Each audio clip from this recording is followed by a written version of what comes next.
Lieutenant colonel Testa, du bureau études prospectives, organisateur de ce premier colloque scientifique. Merci de nous rappeler quel est ce lien étroit, ce lien historique entre le laboratoire central de la préfecture de police et la brigade de sapeurs-pompiers de Paris. Ces deux entités qui, finalement, sont le socle de ce colloque scientifique. Oui, tout à fait. C'est ces deux entités donc, qui sont à l'origine, à l'initiative de ce premier colloque de sciences appliquées aux sapeurs-pompiers, qui traite de la thématique de l'incendie. Pourquoi ces deux entités? Déjà parce qu'historiquement, toutes les deux sont rattachées à la préfecture de police. Et le laboratoire central, d'une part, comme la brigade de sapeurs-pompiers de Paris, d'autre part, chacun dans leur domaine de compétences, sont depuis plus de 150 ans à l'origine d'innovations techniques dans leur domaine. Au-delà de ce travail de scientifique et de sapeurs-pompiers, c'est aussi deux entités qui, au quotidien, sur le terrain, travaillent ensemble. Sur le nombre d'interventions, le laboratoire central est un élément qui vient investiguer pour rechercher les origines de certains sinistres et enrichir la qualité de notre retour d'expérience d'une démarche scientifique.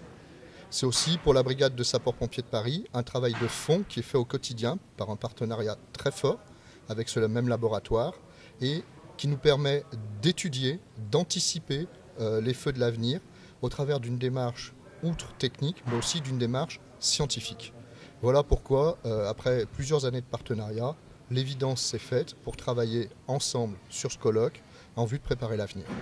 C'est une première organisée par le laboratoire central de la préfecture de police avec la brigade de sapeurs-pompiers de Paris. C'est une attente aussi forte, donc est-ce que vous pouvez nous rappeler quel est ce public qui est en attente et quels sont les sujets qui méritent attention à l'issue de ce colloque? Ce colloque donc, est une attente forte parce qu'il fait du lien entre l'homme de science et l'homme de l'art.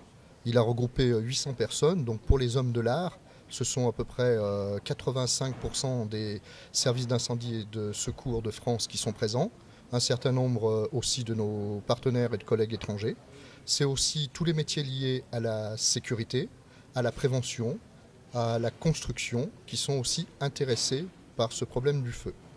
C'est aussi un colloque qui regroupe les hommes de science qui viennent nous éclairer de leurs études, puisque toutes les universités qui en France travaillent sur le domaine de l'incendie étaient présentes ou représentées sur les interventions.